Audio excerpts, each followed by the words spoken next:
ये कहानी यूट्यूब पर पहली बार लेखक राजन मंगरियो और अनुवादक देवी नागरानी की अनुमति से प्रकाशित की जा रही है। अगर आप लेखक या अनुवादक से संपर्क करना चाहते हैं तो उनके ईमेल और पते नीचे डिस्क्रिप्शन में दिए गए हैं। सिंधी कहानी अलगाव की अग्नि, लेखक राजन मंगरियो, अनुवादक देवी नागरानी। उस वारदात के बाद मैं वास्तव में बहुत परेशान हो गया। मैंने हमेशा उसे कामुक आचरण वाली लड़की समझा। अब मेरी बंद आंखें खुल गई हैं। इतना दूर दूसरे शहर में चलने के लिए भी मैंने ही मजबूर किया था। उस मासूम को तो शायद ये भी नहीं पता था कि कौमार्य क्या होता है, और अब वो भी गंवा बैठे थे। वो मुझे कॉलेज से लौटती हुई लड़कियों के साथ नजर आती थी। अक्सर लड़कियां चादरों की चार दीवारी में छुपी हुई नजर आती थी, पर वह अलबेली अपनी अपनी रवायती नारंगी रंग की चादर में आया जाया करता था।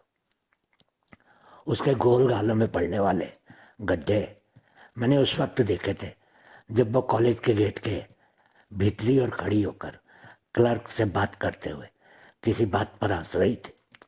क्या कहा पूरा करने के बाद जब उसने मेन गेट की खुली हुई खिड़की से मेरी ओर देखा था, तब मैं बहुत देर तक उसकी आंखों में देख ना पाया था। जल्दी ही निगाहें हटा ली थी। कॉलेज के भीतर खड़े अमलतास के इकलौते पेड़ पर कोयल कूक रही थी। कोयल की वह कूक मुझे उसके कहकहे की प्रतिध्वनि लगी। उन दिनों मैं भी कोई अनाड़ी नहीं था। मैंने तो जिंदगी के बहुत सारे पहलू देखे थे। सियासी और सामाजिक माहौल से लेकर साहित्यिक कार्यों में भी भाग लेता रहा था। खुद ही आऊंगी पिया वाले फार्मूले पर मेरी अटूट निष्ठा थी। मेरी ओर से पहल करना मेरे लिए कठिन था। इसका प्रमुख कारण रहीमा कहा जा सकता है, जो मेरी जिंदगी के हर खालीपन को भर बैठी थी। रहीमा का पति बीते 6 सालों से मुल्क के बाहर रह रहा था, और मैं गुजरे 3 सालों से उसका खाली स्थान भरता आया हूँ। वो अपने पति के संदर्भ में बताती थी कि वो एक इंतहाई लुभावना, जिस्म से ताकतवर और प्यार करने वाला नौजवान था। शादी के बाद वो उसके साथ 3 महीने रही। इस दौरान उसे पति की ओर से किसी भी तरह की तकलीफ नहीं मिली। वो तो उसे छोड़कर भी नहीं जाना चाहता था, पर उसकी मजबूरियां ही कुछ ऐसी थी कि उसका जाना लाजमी था। उसके न जाने से उसके समस्त परिवार को अपकृष्ट एहसास का शिकार होना पड़ता, और बिरादरी में भी उनकी कोई इज्जत नहीं रह पाती। रहीमा का यह भी कहना है कि उसके जाने के बाद वो निरंतर अलगाव की भट्टी में पिघल रही थी, और इस बीच में तुम्हारा मिलना मेरे लिए नई जिंदगी का पैगाम रहा, क्योंकि उसके पति की 5 साल के पहले आने की कोई संभावना नहीं थी। रहीमा के साथ रहते मुझे किसी चीज की कोई कमी ना रही। रहीमा जैसी खूबसूरत औरत मैंने अपनी जिंदगी के 30 सालों में पहले कभी ना देखी। वो सिर्फ संभोग से संतुष्टि देने वाली औरत न थी, पर प्यार की शीतलता से संपूर्णता प्रदान करने का हुनर भी जानती थी। वो मुझसे नाराज तो होती थी, पर दूर नहीं होती थी। उसके सजा देने के अंदाज भी निराले हुआ करते थे। नाराजगी के समय वो एक ताजा फूल जैसी औरत ना होकर बिना खुशबू के एक बासी गुलाब की तरह हो जाया करती थी। मैं भी उसकी ओर से मिली सजा को अपनी ओर से हुई खता का खामियाजा समझकर खामोशी से सह जाता। वो छोटी छोटी बातों पर मुझसे रूठती और बिना कोई एहसास दिलाए जल्दी मान जाया करती। वो अक्सर मुझसे कहती, जब्बार, आखिर मुझ में ऐसा क्या है कि तुम जब भी मेरे पास मेरे घर में होते हो तो ऐसा लगता है कि तुम्हारी आंखें मेरा पीछा करती हैं, किचन से लेकर घर के आंगन तक, मेरे खाने पीने, काम करने तक तुम्हारी आंखें मेरा पीछा करती हैं। आईने के सामने खड़ी होती हो तो भी तुम्हारी बाहों के घेरे में होती हो। क्यों? आखिर ऐसा क्या है मुझ में? चार चार रातें मेरे साथ रहने के बावजूद तुम्हारे भीतर की प्यास नहीं बुझती? मैं कह उठता था, हाँ रहमा, मैं सचमुच ही प्यासा हूँ, इतना प्यासा कि एक दरिया का पानी मेरी प्यास नहीं बुझा सकता।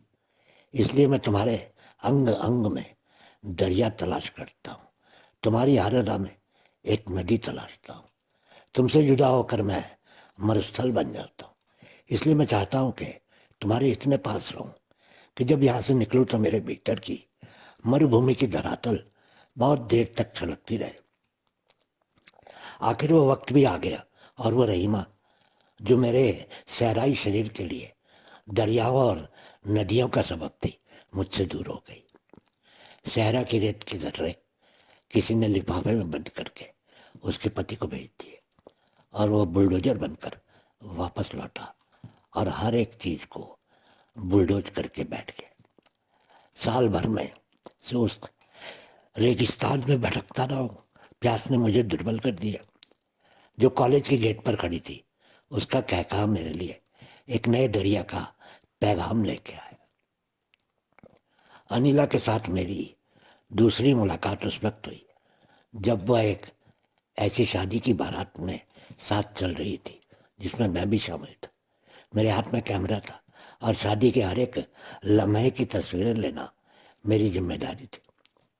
उस दिन वह मेहंदी रंग के जोड़े में थे। मैंने उसकी अनेक तस्वीरें खींची थी। शादी में वह सभी लड़कियों के बीच का आकर्षण थी। उनमें से कई लड़कियां मेरे नज़दीक आने में लगी हुई थी, पर मैंने हर एक से किनारा किया। यही बात उसको अच्छी लगी थी और उसका मेरी ओर झुकने का पहला सबब ये दिन ही बना। उस दिन उसने अपना सेल नंबर मुझे दिया। फोन के जरिए हमारी गुफ्तगू होने लगी। मैंने रहीमा की कमी को पूरा करने के लिए अनिला को चुना, पर मेरी तरफ से कोई भी छोटी मोटी अनचाही बात हो जाती तो अनिला नाराज हो जाती। कितने ही दिन वह बात करना छोड़ देती, फिर सौ सौ माफ़ी के संदेश फोन पर भेजने के बाद जाकर राजी होती। एक दिन मैंने जानबूझकर रहीमा के साथ गुजारा हर लम्हा उसके सामने बयान करना शुरू कर दिया। पहले तो उसे इस बात पर भी ऐतराज था, पर धीरे धीरे उन बातों में दिलचस्पी लेनी शुरू की। तब उसे एहसास हुआ कि मैं रहीमा की मोहब्बत का कैदी हूँ और यही बात उसे बर्दाश्त नहीं हुई। इसलिए कई महीनों तक वो पहले सिर्फ फ़ोन पर संभोग के बारे में बातें करती, जानकारी लेती, फिर ऑनलाइन सेक्स का भी आनंद लेने लगी। आखिर एक दिन मैं उसे ये बात समझाने में कामयाब हो गया कि संभोग मेरी एक ऐसी मजबूरी है जिसके सिवाय शायद मेरे लिए जीना भी मुश्किल है। मेरी इन कल्पनाओं का उस पर असर हुआ और मैं उसे इस बात के लिए राजी करने में कामयाब हो गया। हम दोनों ने शहर से दूर दूसरे शहर जाने का प्रोग्राम बनाया। उस दिन वह कॉलेज नहीं गई। कॉलेज वाली ड्रेस अपने तन पर ओढ़कर, नोटबुक हाथ में, पर्स को कंधे पर लटकाकर बताई गई जगह पर आ गई। हम सवारी पर सवार होकर दूसरे शहर पहुंचे। वहां से दोस्त के साथ उसके घर पहुंचे। कमरे में मुलायम रोशनी थी। दोनों अकेले मैं और वह, हम दोनों को वहां बिठाकर दोस्त चला गया। उसके चेहरे पर मैंने डर की रेखाएं ढूंढने की कोशिश की, पर कामयाब नहीं हो सका। मैं हमेशा यही समझता रहा कि अनिला एक तजुर्बेकार लड़की है और इससे पहले भी शायद इसीलिए ही वह संतुलित और शांत है। कमरे का माहौल बहुत लुभावना और रोमानी था। खूबसूरत सजा हुआ कमरा था जिसमें कंप्यूटर पर मधुर धुन चल रही थी। अनिला की मौजूदगी में माहौल और भी ज्यादा आकर्षक हो गया था। हम दोनों सोफा पर बैठे थे कि मेरे दोस्त का संदेश आया कि वह 2 ढाई घंटे के बाद आएगा। तुम दोनों विश्राम करो, मैंने वही संदेश अनिला को भी पढ़कर सुना दिया, सिर्फ इसलिए कि वो किसी तनाव में न रहे। मैंने उठकर कमरे के को भीतर से लॉक कर दिया। टेबल पर पड़े पानी से गिलास भरकर पहले उसे दिया और फिर खुद भी पिया। मैं उसके बिल्कुल करीब होकर बैठा, उसके बदन को छूते हुए उसके होठों तक आया, उसे आकागोश में भरकर कसते हुए लगा कि उसके वजूद में कोई लर्जिश नहीं थी, पर मैंने लगातार उसे प्यार करते हुए उसके हर अंग को चूमा। मुझे लगा कि उसकी आंखें मुझे खुद ही निमंत्रण देंगी, पर आधे घंटे की कोशिश के बावजूद ऐसा कुछ नहीं हुआ। मेरी आंखों में रहीमा का चेहरा उतर आया और मुझे महसूस हुआ कि जैसे रहीमा अनिला का नया रूप धारण करके मेरी बाहों में चली आई है। और फिर मेरे जहन का पर्दा एक जोरदार धक्के से तब खुला जब मैंने देखा उसके कौमार्य की धारा बह रही थी और उसके पवित्र रक्त ने बेड की सफ़ेद चादर पर लाल निशान स्थापित किया। अब वह रहीमा से अनिला हो गई थी। सफ़ेद चादर पर खून के लाल निशान को तो मैंने उसी समय धोकर साफ कर दिया, पर मेरे दिल पर उसके प्यार की जो मोहर लग गई थी उसे मिटाना या उसे बुलाना मेरे लिए बहुत कठिन हो गया। इसलिए ही मैंने उसके साथ शादी करने का फैसला कर लिया। 1 महीने में ही मेरी अनिला के साथ मंगनी हो गई। मंगनी के बाद 3 महीनों में हमारी 3-4 मुलाकातें हुई। इस बीच बड़े भाई की कोशिश से मेरा दुबई जाने का इंतजाम हो गया। मैंने कोशिश करके अनिला से दुबई जाने की अनुमति ली। वहाँ जाकर मुझे 1 महीना भी नहीं हुआ था तो अनिला ने फ़ोन पर उसे बताया कि वो गर्भवती हो गई। सुबकते हुए कहने लगी, जबार, अब तुम वापस लौट आओ ताकि हम निकाह कर लें। पर मेरे लिए मेरा भविष्य बहुत अहम था, मेरे लिए अनिला भी बहुत अहम थी। पर मैं जैसे किसी कठिन मोड़ पर आ गया था। मुझे समझ में नहीं आ रहा था कि क्या करूं। अगर वापस जाता हूं तो परिवार वाले नाराज होते हैं, मुझ पर लगाया पैसा भी व्यर्थ जाता है। अगर नहीं जाता हूं तो अनिला की नाराजगी झेलनी पड़ेगी और बदनामी अलग होगी। इसलिए कुछ दिन सोचने के बाद एक तीसरे निर्णय पर पहुंचा। अनिला को फ़ोन करके उसके बारे में बताया, पर वह जिद पर अड़ गई। कहती रही, नहीं मर जाऊंगी पर अबॉर्शन नहीं कराऊंगी। निरंतर प्रयासों से आखिर उसे मनाया और अपने छोटे भाई पर वो भार डाला कि वो इस मामले में अनिला की मदद करे। मेरा भाई अपने सब कामकाज एक तरफ करके अनिला की मदद के लिए उसे किसी लेडी डॉक्टर के पास ले गया और उसके हल पर की खबर मुझे देता रहा। एबॉर्शन के 4 दिन बाद मुझे फ़ोन आया कि अनिला की तबीयत खराब हो गई और उसके माता पिता उसे अस्पताल ले गए। मैंने भाई को वहाँ जाकर जानकारी हासिल करने को कहा। मेरे माता पिता को भी इस बीच ये खबर लग गई, वे भी अस्पताल गए।